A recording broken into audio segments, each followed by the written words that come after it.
Welcome to the virtual lunch. Today is Friday, June 4th, and this is virtual lunch number 319. Our guest today is Don Keller, the CEO of Joinder, and this is part of our June series on empowering engagement. Hi, Don. How are you?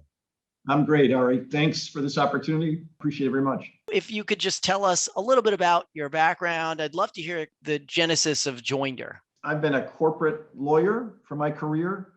I actually started out as a litigator for about 8 months and realized I did not want to do that. And my personality fit being a corporate lawyer better. I wanted to be building things. I made my way to California back in 1984 when my wife wanted to go to business school at Berkeley. We left Boston and expected to return in 2 years, but stayed in California and migrated to Silicon Valley, where the best opportunities existed for corporate lawyers. And so I've been a Silicon Valley corporate startup, IPO, M&A lawyer for my entire career in Silicon Valley, in effect. And it's been an amazing opportunity to see what has happened over those 38 years or so. But in terms of the genesis of Joinder, I was a partner in a firm called Venture Law Group in the 90s, which had as its fundamental approach to the world was embracing technology, embracing efficiency, and reducing cost to consumers of legal services. And the idea was if you can embrace that and do that, you will get more work as opposed to less, because more people will want to use you. We set out in the late 90s to build a portal for every client so that they could get access to documents and have a space called My VLG.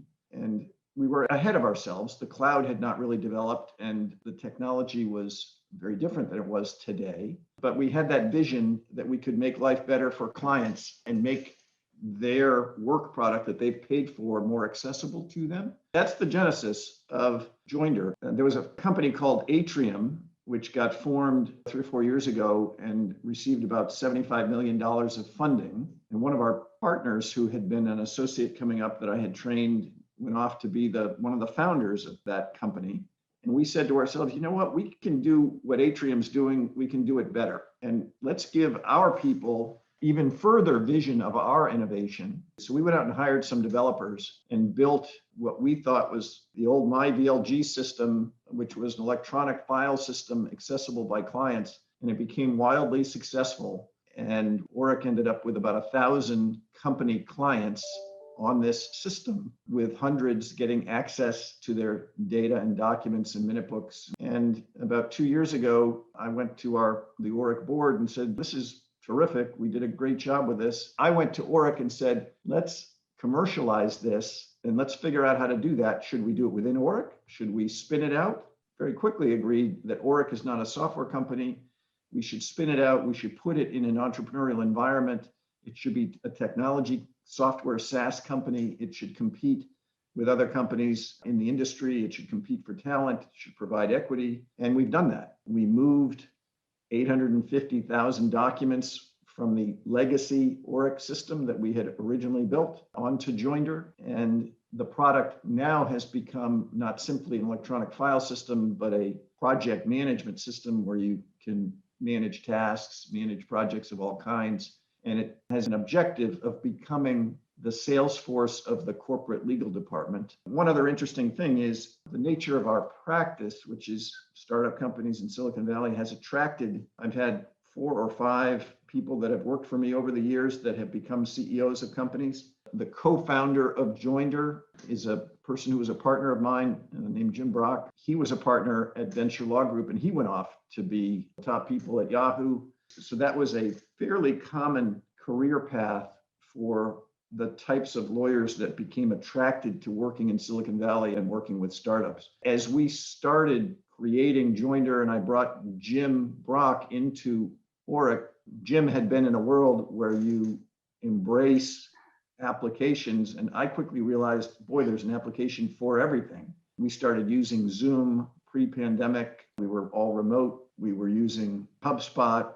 As we talk to companies that have general counsels that are relatively more junior, something like 90 or 95% of those companies are embracing the Google stack, but it's dramatic. to see how Google is being embraced by the next generation of companies. And we've adjusted our product accordingly.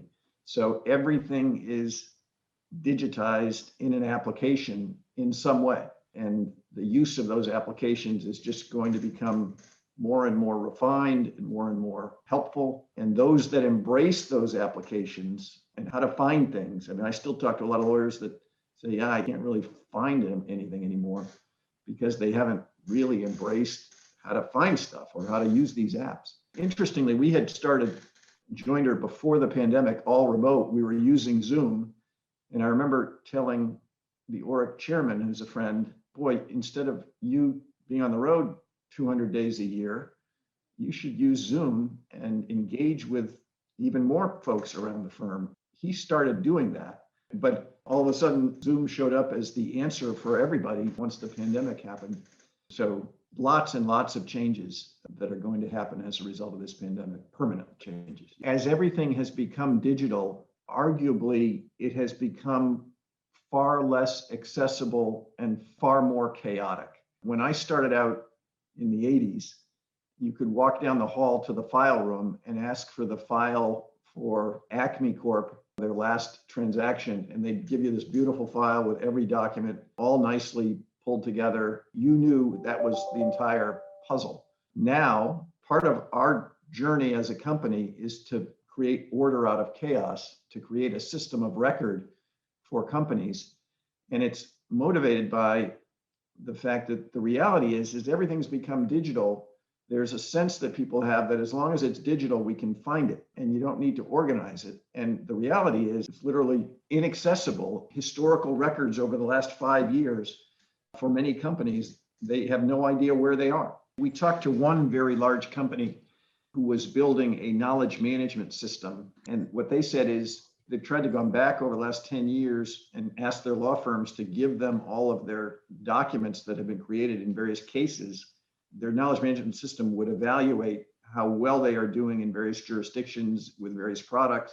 And they got stymied because they couldn't get the data. They couldn't get it from the law firms, who are all being very cooperative. Going to a law firm and say, hey, but can you send us the records for the 6 cases that you worked on for us over the last 10 years is kind of an impossible task. And then if you multiply that by having used 35 law firms, they've lost the knowledge. That's the major problem that we've set out to solve, which is to create a system of record that is centralized and accessible to the company that paid for the work. I would say that there's a big advantage to having lawyers involved in the development of products, because they have what's called domain expertise. They hopefully know what the lawyers want. They know how the lawyers work. ORIC has been a laboratory for us as we've developed this product, where we've had paralegals coming to us saying, you didn't do this right. This is the way I work. I need to be able to press this button on my keyboard and move to the next part of the grid. And I need to do it quickly because I'm doing 20 of those actions every minute. And you've slowed me down. And that's the level of input that you can get if you're building with users that are heavy users of the system. So there's incredible benefits from that. You can try to build the product separate from that kind of input, but often you'll miss the mark. If we hadn't had Jim as co-founder, we would have been lost with respect to the product, because he is an app expert and understands how apps work in the market. So it's a combination of domain expertise and understanding UX, usability of a product, understanding how apps work. So there's a combination of expertise areas that are needed to build something that people ultimately find useful. What I bring to the table is the ability to synthesize situations and make judgments based on years of experience on how to make the best decision in a given set of facts. Don Keller, everybody. What a wonderful discussion. It's such an honor to speak with you, Don. We really appreciate it. And we're grateful to Joinder for supporting this series on empowering engagement. And I look forward to seeing everyone on Monday.